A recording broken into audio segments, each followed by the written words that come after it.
ఇక తిరుమల కల్తీ నెయ్యి వ్యవహారంపై సిట్ చార్జ్షీట్తో ముఖ్యమంత్రి చంద్రబాబు చేసిన ఆరోపణలు అబద్ధమని తేలిపోయింది అని ఎంపీ టీటీడీ మాజీ చైర్మన్ వైవి సుబ్బారెడ్డి అంటున్నారు. నెయ్యిలో కల్తీ జరిగిందని పేర్కొన్న సిట్ ఎక్కడా జంతు కొవ్వు కలిసింది అని నిర్ధారించలేదు అని చెబుతున్నారాయన. వైసీపీ హయాంలో స్వామివారి ప్రసాదంలో జంతు కొవ్వు వాడారు అని ముఖ్యమంత్రి హోదాలో చంద్రబాబు చేసిన వ్యాఖ్యలు ప్రపంచవ్యాప్తంగా ఉన్న కోట్లాది మంది వెంకటేశ్వర స్వామి భక్తుల మనోభావాలను తీవ్రంగా దెబ్బతీశాయన్నారు. కేవలం రాజకీయ లబ్ధి కోసమే ఇలాంటి దుష్ప్రచారానికి తెరలేపారు అని మండిపడ్డారు సుబ్బారెడ్డి.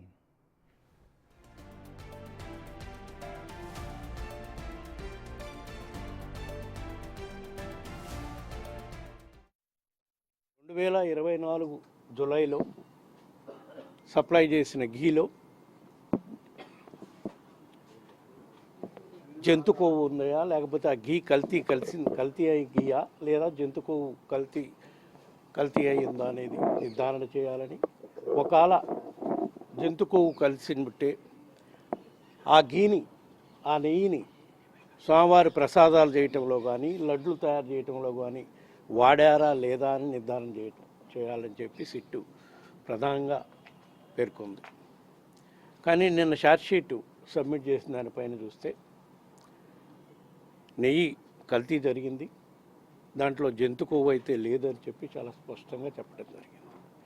అదే సిట్ ఛార్జ్షీట్ ఫైల్ చేసిన రిపోర్ట్లో జూలైలో ఏదైతే చంద్రబాబు నాయుడు గారు జంతు కొవ్వు కలిసిన ఘీని వైసీపీ హయాంలో సప్లై చేశారు అని ఏదైతే జూలైలో వచ్చిన ఘీ శాంపిల్స్లో ఉంది అని చెప్పారో, అది అల్టిమేట్గా నిన్న ఫైల్ చేసిన ఛార్జ్షీట్లో కూడా ఆ 4 ట్యాంకర్స్లో కూడా జంతు కొవ్వు లేదని రిపోర్ట్ వచ్చిందని ఛార్జ్షీట్లో మెన్షన్ చేశారు.